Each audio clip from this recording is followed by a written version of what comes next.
સમાચાર સુરતમાંથી મળી રહ્યા છે કે જ્યાં કાપોદ્રા વિસ્તારમાં લાખો રૂપિયાના મોબાઈલની ચોરી થઈ હોવાની ઘટના બની છે। સાગર સોસાયટી પાસે આવેલી મોબાઈલની દુકાનમાં ધાડપાડું ઉતરાટ્યા। ગુજરાત મોબાઈલનું શટર તોડીને અંદાજે 30 લાખના મોબાઈલ ચોર્યા હોવાની વિગત છે। તો સાગર સોસાયટી પાસે આ મોબાઈલની દુકાન આવેલી છે કે આ મોબાઈલની દુકાન કે જેમાં શટર તોડીને અંદાજે 30 લાખના મોબાઈલ ચોર્યા હોવાની વિગત છે। કાપોદ્રા વિસ્તારમાં અગાઉ પણ ચોરીના બનાવ બન્યા છે, ત્યારે ફરી એક વખત ચોરીનો બનાવ જેમાં લાખો રૂપિયાના મોબાઈલની ચોરી થઈ છે।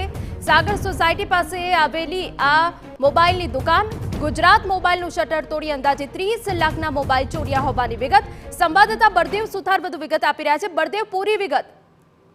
જે રીતે સુરતના કાપોદ્રા વિસ્તારની ઘટના સામે આવી છે કે કાપોદ્રા જે સીતાનગર ચોકડી નજીક આવેલે એક મોબાઈલની દુકાનની અંદર જે મોડી રાત્રે કેટલાક કિસ્સાઓ હતા તે શટર તોડી અને લાખો મોબાઈલની ચોરી કરી અને ફરાર થયા છે।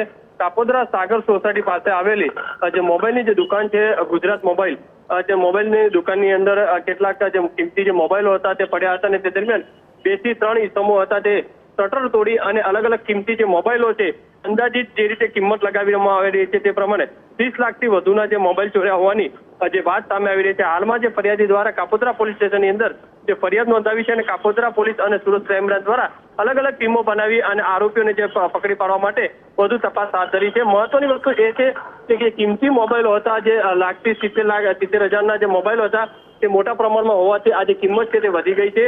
આજુબાજુ લાગેલા જે સીસીટીવી છે તે સીસીટીવી ચેક કરી અને પોલીસે આરોપીઓ સુધી પહોંચવા માટેનું જે તપાસ છે તે શરૂ કરી છે। જી બિલકુલ બળદેવ, સીસીટીવીની મદદથી પોલીસે આરોપી સુધી પહોંચવાના ચક્રો ગતિમાન કર્યા।